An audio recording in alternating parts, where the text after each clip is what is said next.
The question we are solving now belongs to test series 11. It is of control system subject. In specific, it belongs to Nyquist analysis of control systems. Please note that this is a linked answer question.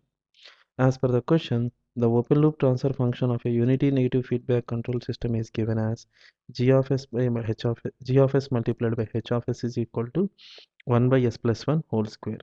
We need to find the gain margin and phase margin of this control system.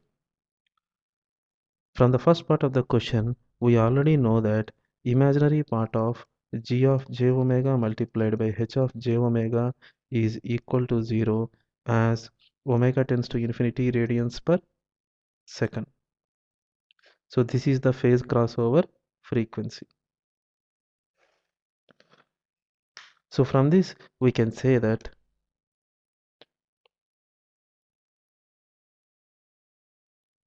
the gain margin of the control system is equal to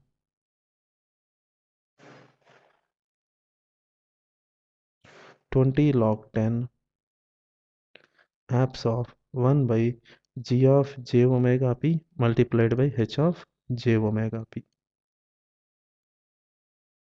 And this can further be simplified as 20 log 10 apps of j omega p plus 1 whole square. And here we know that the phase crossover frequency is infinity radians per second. From this we can say that the gain margin tends to infinity dB. And also for gain crossover frequency, apps of g of j omega multiplied by h of j omega should be equal to 1. This implies the gain crossover frequency is equal to 0 radians per second.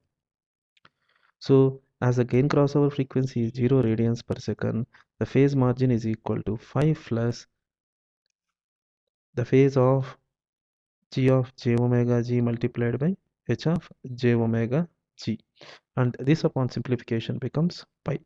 From this we can say that the gain margin of the given control system is infinite dB and the phase margin is 5. Hence the correct option which represents the values of gain margin and phase margin is